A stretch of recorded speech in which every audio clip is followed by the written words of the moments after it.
كيف حالك؟ مستعدة. الحمد لله ممتازة. ايش اقول؟ بس اقول الحمد الحمد لله. لله. الحمد لله، اكيد اكيد. في وضع هالايام يعني صراحه ما نقدر نتجاهل انه ما نتكلم عن وضع الحجر صح. الصحي. ايش قاعد تسوين في الايام؟ والله يختلف من يوم ليوم، يعني مرات اصحى في الصباح واكون مبسوطة وقلت نادي صغير في بيتي فادخل النادي، ويعني اعمل كم شيء. وطبعا ولدي لسه في المدرسة، ولدي طلال ما شاء الله. عمره 10 سنين، فهو لسه في المدرسة فلازم طبعا أساعده. وأول ما يقول لي ساعديني بالرياضيات طبعا أبغى أهرب من البيت عشان هذا الموضوع بالذات ما كنت يعني انا ما عندي ترى عندي نفس ولا فكرة في عندي الرياضيات. نفس المشكله، يعني ان شاء الله الله يرزقني ان شاء الله باولاد. ما ادري ايش اسوي صراحه. انا إن شاء الله يا رب.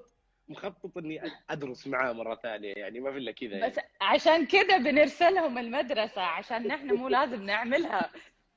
بس يلا طبعا في معلش. الوضع الحالي في الوضع الحالي ايش اسوي؟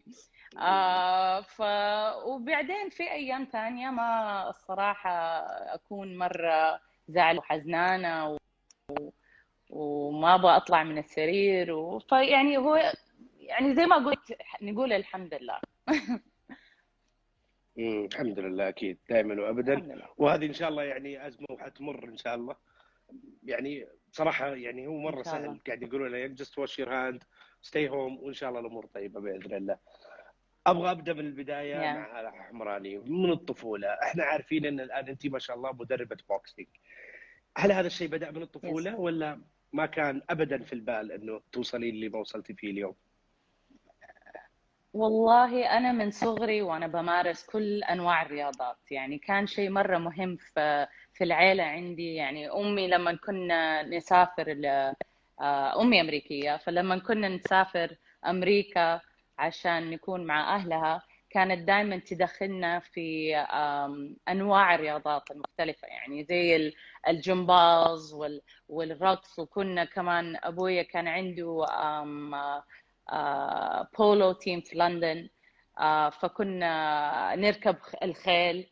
يعني مم. فطول حياتي وانا بمارس رياضه، فيعني كان شيء دائما في حياتي. بس ال البوكسينج نفسها والملاكمه والكيك بوكسينج والموي تاي والاشياء هذه الفنون القتاليه دخل حياتي لما كان عمري 8. كنت اوكي. في المدرسة هنا في السعودية. كان عندي أستاذة يعني تدرب كاراتيه في المدرسة. فهذا اها. كان أول مرة تعرفت على فنون القتال. مم. بعد كده كنت يعني I was very curious، كنت أبغى أتعرف على كل أنواع فنون القتال. فدخلت التايكواندو، هذا برا المدرسة طبعا، هنا في السعودية مم. بس. جربت التايكواندو، جربت الهابكيدو.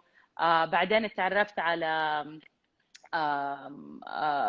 مرأة أمريكية كانت عايشة هنا في ذاك الوقت. هي تدرب، هي وزوجها كانوا يدربوا جابانيز جوجيتسو، الجوجيتسو الياباني. اها. آه، فبدأت أمارس الجوجيتسو الياباني، وأخذني 5 سنين، أظن 5 سنين، 4 سنين، لغاية ما أخذ البلاك بيلت، مم. الحزام الأسود. طب ثواني، حبه حبه عشان انا اكون متواكب معك. في بدايه قلتي في الجمباز. أوكي.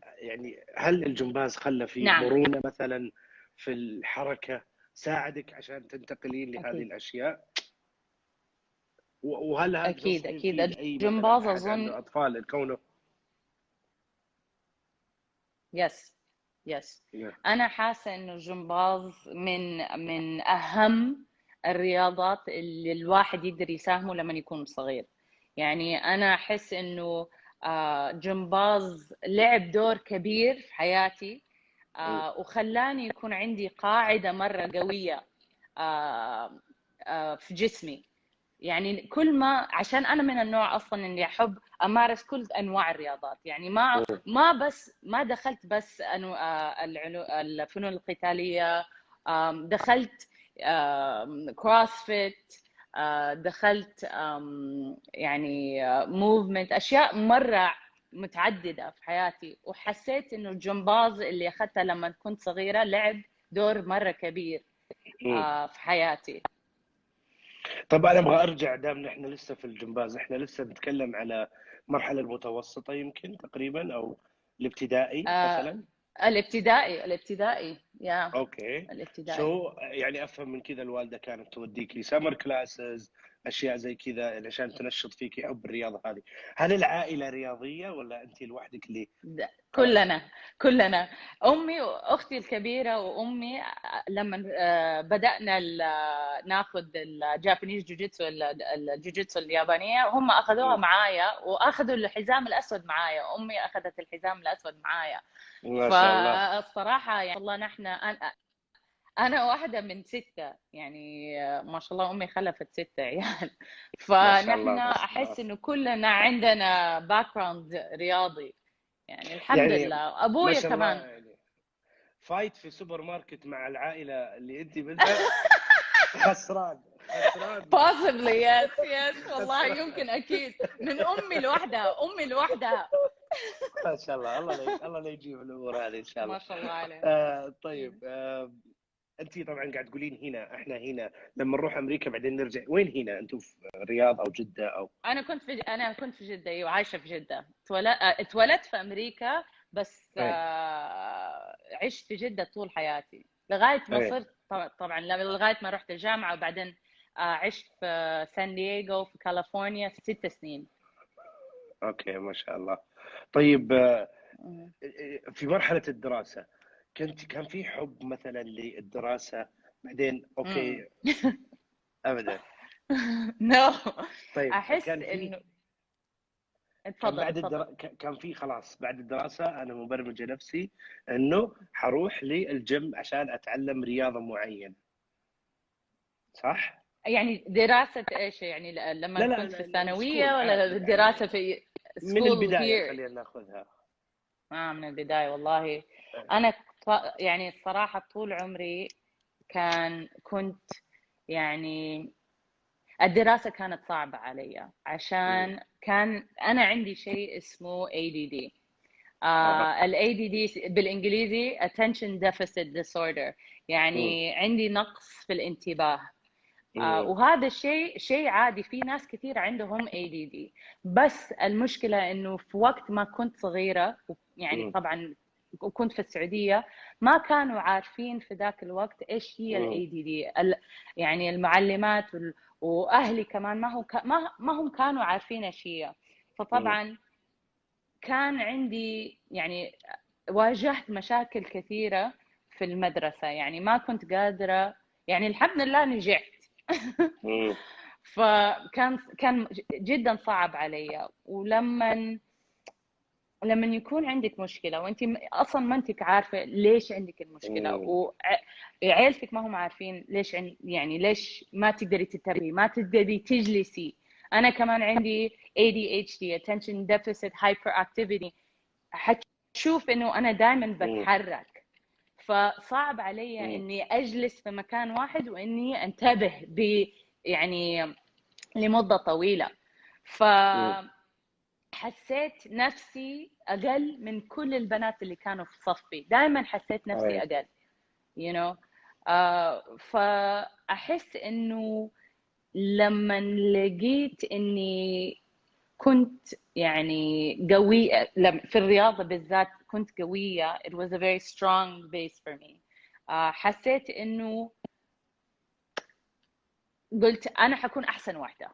إذا الرياضة عشان كانت بيرفكت لهذا عظيم عظيم. يس كانت شيء بالذات إني ما أقدر أجلس في مكاني يعني، فطبعا الرياضة دائما في حركة في الرياضة. فحسيت إنه أنا حكون لقيت الشيء اللي أنا ممتازة فيها، وأنا حكون أحسن من أي أحد ثاني في ده الشيء. ممتاز. سبحان الله، يعني ساعدك الشيء هذا عشان تركزي في اللي أنت فيه. بس احنا جايين في النقطة هذه، يعني أنت يو موفد من رياضة لرياضة أخرى إلين ما وصلتي إلى ما أنت عليه. دخلنا بعد كاراتيه، دخلنا تايكواندو، بعد تايكواندو دخلنا هابكيدو. في المدرسة كنت ألعب باسكتبول. يعني وزي ما قلت لما نروح لندن كنا نركب الخيل، يعني عملت كل شيء. وبعد مو بس كذا، يعني بعد ما حتى تعرفت على التايكواندو والهيبكيدو والجوجيتسو، ما كنت عارفة لسه إني أرمي بانش، يعني لسه ما جربت الملاكمة. لا، الانسبيريشنز اللي جاني في حياتي الصراحة مو من شيء اتفرجوا أو أحد اتفرجت عليه، كله جاء من مدربات أو كوتشز كانوا عندي. يعني أنا زي ما قلت من النوع اللي أحب أجرب كل شيء، فلما رحت أمريكا قلت أنا حجرب ده الشيء. والحمد لله الكوتش اللي كان عندي كان ممتاز، كان كوتش راشن كوتش. اول شيء تعرفت عليه هو الموي تاي، فيعني في كمان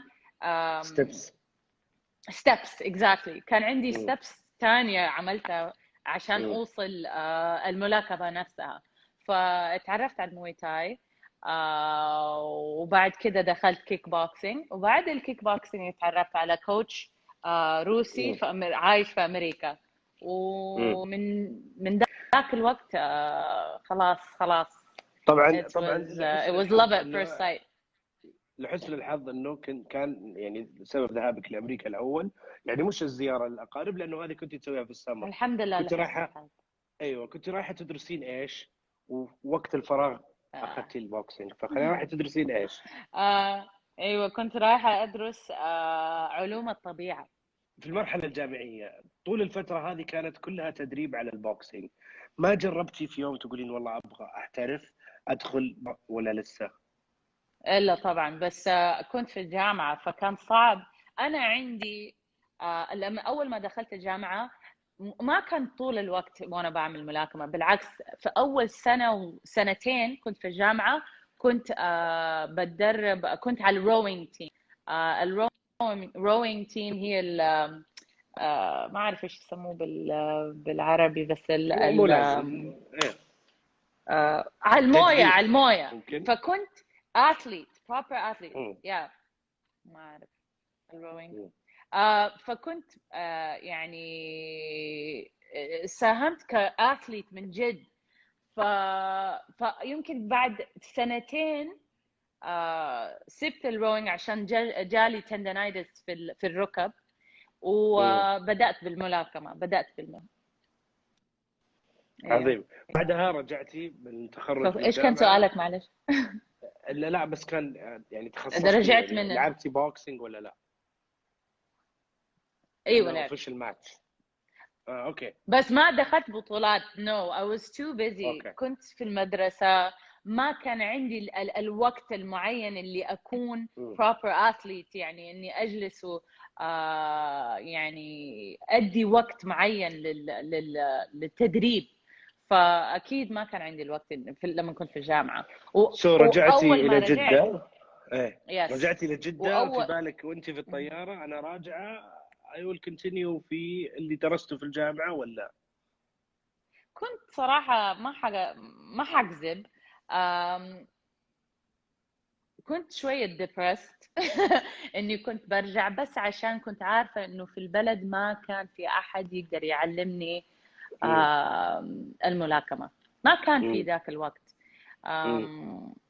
فلأول ما رجعت اكتئبت شوية، وجلست أدور على وظيفة، أدور على شيء أبغى أعملها في حياتي. يعني جلست يمكن 6 شهور سنة وما كنت بسوي كثير. وبعد سنة أمي اللي كانت ادتني الفكرة إنه إيش رأيك تدربي بنات بالموي تاي. حلو. عشان يعني ما كان في أحد في ذاك الوقت يدرب بنات موي تاي، أو كبوكسينج، ملاكمة، موي تاي، كيك بوكسينج، بنات ما كان. نعم. حلو. started بإلهام الوالدة الله يحفظها. حلو. الحمد لله. walk me through ايوه the steps. اللي سويته طبعا النوادي في ذاك الوقت كمان ما كان في إمكانية إنه ناخذ تصريح لنادي. بدأت أدرب بنات من بيت أهلي.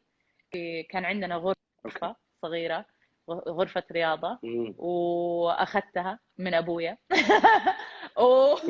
وبدأت أدرب بنات. كم كان عدد في البداية الطالبات يعني؟ بدأت مع والله هو تغير يعني من وقت لوقت، عشان طبعا البنات مو زي الرجال يعني يحملوا. وكمان بدأت مع صحباتي، وبعد كده طبعا كل احد word of mouth. احد قال لي تعالي جرب word of mouth، تعالي جربي، تعالي شوفي هلا بتدي كلاسات ملاكمة. فصار صار الكلاسز فل، وكنت اشتغل من 8 ساعات في اليوم at least. كنت اشتغل من وقت ما اصحى، يعني من الساعة 9 عندي كلاس لغاية الساعة 7 آخر كلاس، ولا 8 آخر كلاس. فكنت بشتغل طول اليوم، يمكن آخذ بس اللانش بريك وبس. وطيب كان أجي أعرف شخصيا لما سويت ريسيرش،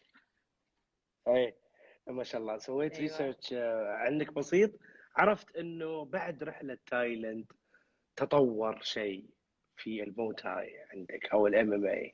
أبغى أعرف أكثر. طبعا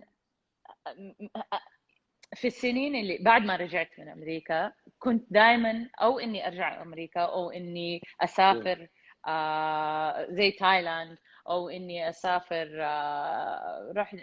رحت تايلاند كم مرة. رحت طبعا بريطانيا، رحت محلات كثيرة بس عشان أخذ workshops في الأشياء اللي كنت حابة أتعلم. فطبعا تايلاند كان ملاكمة. الكوتش حقي اللي كان عايش في أمريكا راح تايلاند وعاش في تايلاند. وطبعا الموي تاي في تايلاند. فكنت كنت حابة أعرف البنات السعوديات على الرياضة اللي أنا I was so passionate about. I was like, okay, I need to transfer this information. لازم أديهم كل اللي تعلمتها and give it back to the community. شلون قدرتي توفقين ما بين شغفك وتعلمك لهذه الرياضات وما بين يوركيد وما بين البنات اللي تبين تعلمينهم؟ يعني أكيد كان في صعوبة في هذا الشيء. مرة صعب، هو صعب صراحة. يعني الحمد لله أنا عندي واحد، أختي عندها ما شاء الله 4 وما أعرف كيف تسوي ما شاء الله عليها، الله يحفظهم. بس صراحة لسه صعب إنه ما أحس إنه أنا ما بدي الوقت المناسب لولدي، ولا إنه ما بدي الوقت المناسب لشغلي أو البنات اللي بعلمهم. فيعني أنا اتعلمت كثير وكبرت كثير في الوقت هذه. كبرت وتعلمت وحسيت إنه عشان شغفي للرياضة اللي خلاني دفني وخلاني ما أوقف you know. بس طبعا كل شيء صار very organized. يومي organized، أصحى في وقت معين، طبعا أكون مع ولدي وقت معين، يروح المدرسة، عندي شغلي من ذا الوقت لذا الوقت. فكل شيء تغير في حياتي. بعدين بالتغيير هذا دخل في حياتك الايفنت بلاننج. واو يس، عكس تماما. الايفنت بلاننج عملته لمدة سنة مع اختي. صار انه كنت حابة شيء غير يعني كنت ابغى شيء that interests me، يعني الكرييتيف سايد اللي عندي، عشان انا عندي كرييتيف سايد. فكنت ابغى شيء يكون شويه كرييتيف. بس ما وقفت التدريب في ذاك الوقت، لسه كنت بدرب بنات بس on the side، عشان كنت حاسه انه اقدر اعمل الاثنين بالانس. بدات الايفنت بلاننج كومباني مع اختي، والحمد لله عملنا ايفنتس مره حلوه. واول ايفنت عملناها كانت زواج صاحبتي. وكان يعني اختي قالت لي انت مجنونه، ليش تحسي انه نحن ما عملنا ايفنت حياتنا وحنعمل ايفنت لهذه الدرجه؟ قلت I believe we can do it, I know we can do it. نقدر نسويها، والحمد لله عملناها وكانت رهيبه، كانت رهيبه. ومن ذاك الوقت ما في شيء جالنا ايفنت ورا ايفنت ورا ايفنت لمده سنه. ما في شيء مستحيل. هذا الشيء يعني اللي تعلمته، انه من جد ما في شيء مستحيل. اذا if you believe it you can do it, this is for sure. هذا الشيء مره for sure. yeah. من بعدها بدأ موضوع الاحتراف، نرجع مرة ثانية للبوكسينج والام ام اي. فلاج بوكسينج بدأت. فلاج بوكسينج معناها حاربي كمرأة أو قاتلي كمرأة، بس بالعربي it sounds very intense. It's okay. هي اختصار يعني fight. مش فلاج It's علم. fight like a girl. اختصار. لا مو فلاج علم. flag fight like a girl. fight like a girl. ايوه. في الوقت يعني في وقت ما بدأت فلاج بوكسينج كنت بدور على اسم للإنستغرام. وكمان في ذاك الوقت أبويا كان يبغى الغرفة اللي كنت بستعملها في البيت، هو كان يبغاها تاني، كان يبغى ياخذه مني. بس يعني يبغى يعني يرجع، يبغى يتمرن هو كمان يعني. وصراحة يعني بالضبط حرام. ايوه يعني حرام عليكم. احسن شيء سواه في حياتي، والله العظيم احسن شيء سواه لي في حياتي، عشان من ذاك يعني من ال شجعك انه يو موف اون. شجعني انه ابدا. بالضبط. exactly to start my own gym. الى متى احنا حناخذ الجيم حق بابا كمان يعني؟ معليش. بالضبط. صح. بس صراحه في ايجار ما كان سهل. بس صراحه من جد. طب في خلال من جد دفني ابويا، دفني خلال هذا كله. اكيد مريتي بصعوبات. في شيء مر في بالك اللي هذا مستحيل انساه بس في نفس الوقت ساعدني؟ تفتكرين لنا شيء؟ والله صعوبة. أنا أعتقد من كلامك الاعتماد على النفس مثلا في أنا حفتح محل في بس مكان تعرف ما في جيم أصلا للبنات. of course. يعني the thing is معايا إنه أنا ما يعني أنا ما أطالع بالصعوبات كأنهم صعوبات، أطالع فيهم كأنهم أشياء إن لازم يعني I have to go through it عشان steps عادي. steps it's not a big deal. يعني ماني حاسة إنه شيء لازم أطالع فيه إنه مرة صعب. يعني طبعا كان صعوبات مرة كثيرة، واجهت مرة صعوبات كثيرة. ما أحس إنه كان في واحدة specific إني أقدر أقول but it wasn't an easy task let me tell you. كان صعب بالذات إنه كان شيء جديد. أنا متأكد إنه مثلا في بدايتك عشان تقنعين البنات إنهم يدخلون ام ام اي أو بوكسينج، أعتقد يعني أنا لو كان عندي جيم كنت حنصح أقول تعالوا عشان نخس، عشان لياقة. بعدين شوي شوي ممكن هم يحبون هذه الرياضة. هو كان هل هذا المنظور صحيح؟ صح أكيد صح. يعني طبعا ما أبغى أخوف البنات على طول. في طبعا أول نادي للملاكمة تعالوا جربوا أحد يعني يضربكم في وشكم، أكيد لا.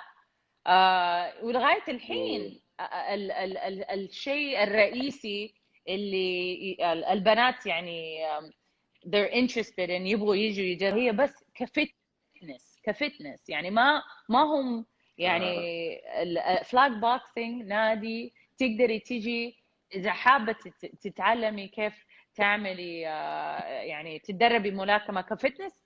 that's great, that's all you have to do. مو لازم تعملي أكثر من كده. إذا حابة تصيري بطلة ملاكمة that's another thing. وإن شاء الله نحن عندنا ده الشيء. فيعني of course there's so many different levels، مو شيء واحد. بس أكيد في البداية لازم يكون الستبس اللي أخذه عشان أعرف البنات على الملاكمة أو الكيك بوكسينج أو الموي تاي أو الام ام اي لازم يكون بطريقة معينة عشان ما يخافوا. وأنا أذكر كمان من الريسيرش اللي سويته إنه أختك كانت حريصه انه تقول لك just open انستغرام، حطي التمارين اللي قاعد تسويها، الناس حيتشجعوا، الناس حيجوا. هل فعلا فلاج بوكسينج حمس الناس اكثر؟ اوف ابغى اصير زي هالة حمراني، اوف ابغى اصير كذا، ابغى اعطي البنش اللي من امريكا وهي تحلم فيها. يا من امريكا مرة والله. مرة الحمد لله يعني في البدايه لما اول ما فتحت الانستغرام حقي ما كنت ابغى افتحه للانسبيريشن، كنت ابغى افتحه بس عشان اوريهم ايش انا بعمل في البراكتس حقي. ومن وقت ما فتحت الانستغرام كنت بدأت أشوف إنه في pattern، إنه والله أنا صرت بحمس بنات على الفكرة، وبحمس بنات إنهم هم كمان يمارسوا نفس الرياضة. فمن هنا بدأت أحس إنه I have a responsibility، إنه شيء مرة مهم إني أوري البروسس حقي، أوريهم إيش أنا بسوي في حياتي. فهذا كان بداية فلاج بوكسينج. الانستغرام حق فلاج بوكسينج هو كانت بداية التريننج حقي أنا personal. طب ما دامنا دخلنا في النقطة هذه، وش تنصحين اللي يدخلوا معاكي من البنات في هذه الرياضات؟ وش أول شيء تنصحينهم يا أول شيء أنصح يعني إنه أنا أكون كفايتر is to keep an open mind. يعني ما تقفلي عقلك على موضوع الملاكمة، يعني خليكي. نحن عارفين إنه هو شيء مرة يخوف، وزي ما قلنا مو لازم تمارسيها يعني مو لازم تكوني بطلة ملاكمة أو تدخلي بطولات. يقدر يكون بس كفتنس، بس إنه يكون عندك open mind. وحتشوفي إنه أول شيء حتشوفيه حيتغير معاكي مو جسمك، عقليتك وكيف تحملي نفسك، يعني the way that you carry yourself حيتغير على طول. and it happens right away على طول. أول شيء أشوفه مع البنات إنه هم يحملوا طريقة غير، يكون عندهم ثقة بنفسهم أكثر. من أول كلاس شوف ده الشيء إنه يساعد كثير بثقة النفس. It's amazing. It's خلينا incredible. نروح. عظيم جدا. ابغى ارجع لناشونال جيوغرافيك وكيف غير فيكي كمان التجربه هذه مع ناشونال جيوغرافيك. ابغى اسمع اكثر عنها، ايش هي وايش كانت وكيف غيرت فيك. احس انه ناشونال جيوغرافيك كان اختي عندها برودكشن كومباني اسمه اج دانسر برودكشنز، وهي كانت بتشتغل مع المصور اللي جات من امريكا عشان ارتكل على بنات سعوديات. كان صراحه يعني شيء ما حصل قبل كذا. سالتني اختي انت عندك مانع انها تيجي وتصورك وانت بتسوي كيك بوكسينج؟ قلت لها نو اي دونت مايند. طبعا ما حد كان داري عن الموضوع، اهلي ما كانوا داريين. وجات واخذت صور، ومن الصور اللي حطوها في الارتكل نفسها في الناشونال جيوغرافيك المجله، اظن كان فبراير 2014. صورتي وانا في بيتي وبعمل جامب كيك على الباج، وطبعا واحده سعوديه كنت لابسه لبس رياضه اظن انه في ذاك الوقت يعني ما حد شاف واحده سعوديه بهذه الطريقه، واحده سعوديه بتمارس كيك بوكسينج وبالذات في ناشونال جيوغرافيك. وكنت يعني في يوم واحد اول ما طلع كنت على their front page على الويب سايت. تخش في ناشونال جيوغرافيك ويب سايت تشوف هالة الحمراني جامب كيك على ناشونال جيوغرافيك الويب سايت. فطبعا خفت شويه عشان ما كنت عارفه. اولا ما كنت عارفه انه استعمل الصوره في البدايه، بس لما قالوا لي حيستعملوها قلت اوكي. بعدين لما عرفت the severity, the amount of people اللي حيشوفوا ده الشيء وحطوها على الانستغرام حقهم، واللي مليون احد حيشوف الصورة. قلت واو، it will دحين inspire عندي. ناس ثانيين يعني، يس بالعكس يس هذا يس شيء يس مرة يس يس. جميل. أنا بس بدخل في هذا شيء الموضوع. يخوف، شيء يخوف معليش يعني في ممكن نفس يخوف الوقت في يعني. البداية بس يشجع كمان في نفس يا البداية. طبعا آه طبعا يس. هذا يوديني لسؤال ثاني. يعني أنت يمكن ما دخلتي از فايتر ملاكمة فعلية في بطولات، بس أنا نو أعرف لأنه أنت في خلال العمر يعني مثلا اللي مضى ما بدأتي كملاكمة يعني محترفة من الصغر يس عشان يؤهلك انك تدخلين في بطولات. صح. هل فعلا انت قررتي انك تفتحين مثلا المعاهد او تعلمين او هذا علشان تشوفين 10 هالة حمراني 100 هالة يس حمراني ترجع مرة احسن ثانية؟ مني، مو هالة الحمراني، ابغاهم يكونوا احسن مني. مم. ابغاهم يكون يعني يكون عندهم او مجال. اتليست الحلم اللي في بالك، يعني الشيء اللي في يس بالك يس ابغى اشوف يس. فيها. اي ما شاء الله. of course وبرضو of اعرف course of انه course. هم وصلوا لمراحل ولعبوا بطولات ما حقيقية، شاء وانت الله. كنت الكوتش ما شاء الله. ما شاء الله، ايش كان البطولات؟ عندنا كان عندنا كوتش، لا في كوتش جات من نرويج، اسمها جريتا، كانت كمان تشتغل مع البنات، ودخلوا ما شاء الله بطولات. عندنا زهرة دخلت بطولة في كيك بوكسينج في الأردن وفازت ما شاء الله. ما دخلت شاء الله. بطولة فين في الملاكمة وفازت. ويعني ما شاء الله عدة بنات كانوا بيشتغلوا مع في فلاج بوكسينج، كانوا بيتدربوا فلاج بوكسينج، دخلوا بطولات. والحمد لله الاتحاد لفنون القتال المتنوعة اللي أنا عضو من أعضاء في الاتحاد يس. ساهمت في helping that happen، خلوا ده شيء يحصل. يعني الحمد لله يعني أول بطولة تحت الاتحاد كانت في إيه. السعودية، كانت في جدة السنة اللي فاتت. ما شاء الله. هذا تابع لوزارة الرياضة تحت الام ام اي نعم فيدريشن. يس MMA عظيم. Federation. مرة عظيم انه يعني في السعودية قاعد يهتموا في الشيء هذا. انه اي نو انه هو ستيب بعيد انه نشوف مباراة ملاكمة عالمية مثلا زي اللي شفناها في الدرعية، جاشوا والملاكم الاخر او تايسون ما ومثلا أحس. ماي وذر. او مش صعب اليوم، صعب يمكن، بس في المستقبل حيجي ام شور. يس لانه في اهتمام من لا الدوله إن شاء بالشيء الله هذا، أكيد.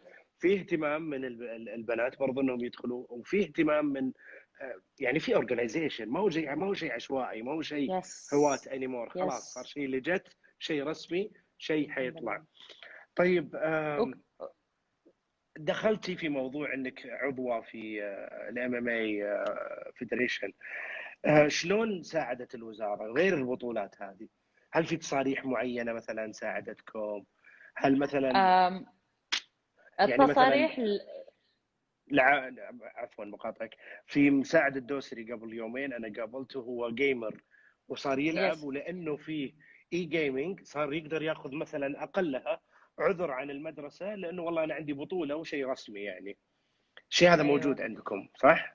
نحن اكيد في، بس نحن مم. البطولات اللي نعملها في السعوديه يعني الدوليه او المحليه يكونوا في الويكند.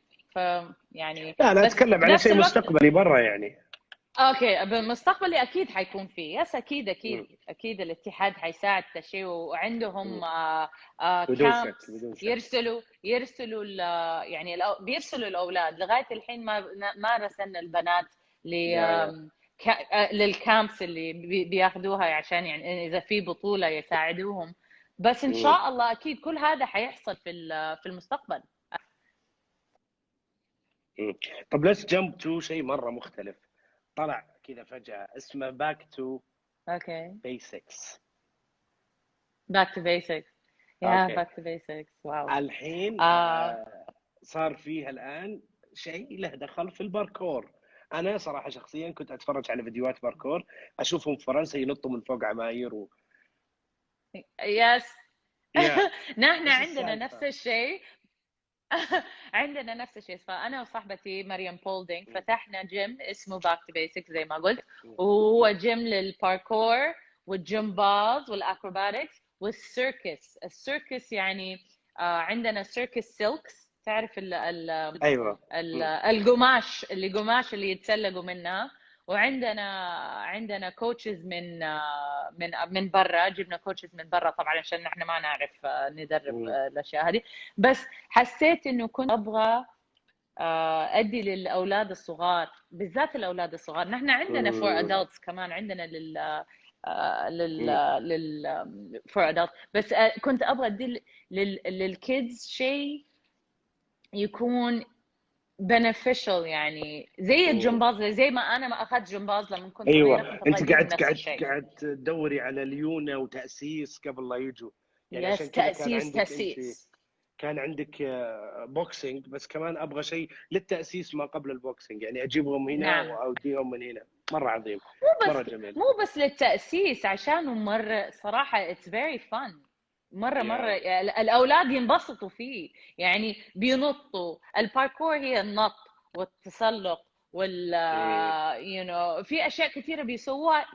الاطفال المفروض يسووا ده الاشياء. المشكله انه ما، يعني احس انه لازم يكون في environment يكون يساعد في ذا الشيء. فالحمد يعني لله فتحنا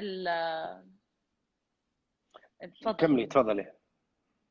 طيب فتحنا النادي في 2017، وما شاء الله كان عندنا 60 ما طفل. شاء الله ما شاء الله ما شاء الله.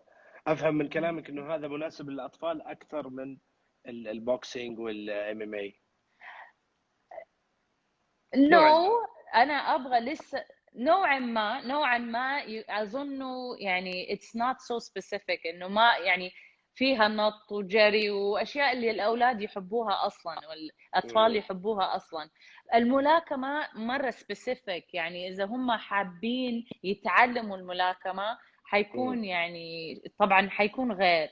بس لسه إذا نبغى نشوف إن شاء الله، إذا نبغى نشوف بطل عالمي، ولا نبغى نشوف we want to create، نبغى نكون بطل عالمي، لازم نبدأ من صغرهم.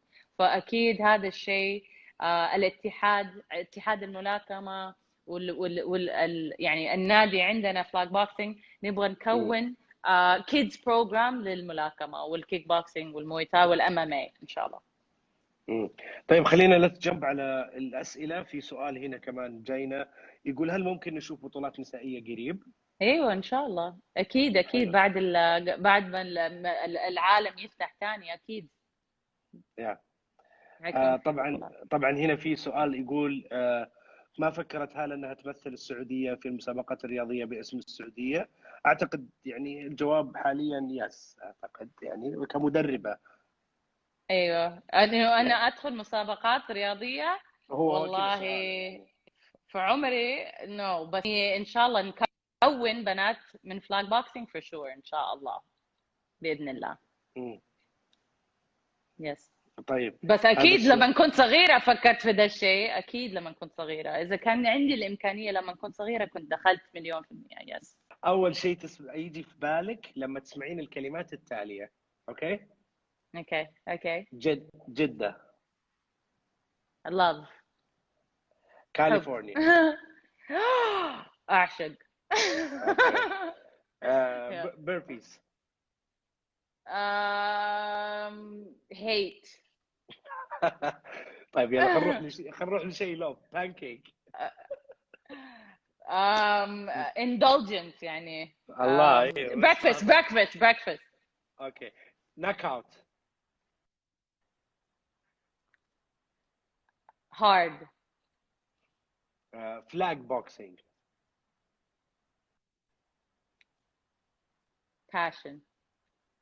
اوكي. هالة حمراني.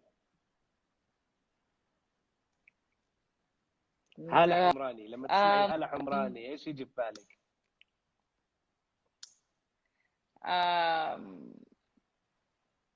انا منك اقول نعم هلا. اقول tenacious يعني ان شاء الله. طيب حلو. fighter. خلاص خلينا ناخذ جيم سريع قبل لا نقفل. اكملي الجمله التاليه. انا حقول لك جمله بحترك لك فيها فراغ، انت كمليها. طيب اوكي. float like a butterfly, a sting sting like. like a bee. A bee. يا سلام.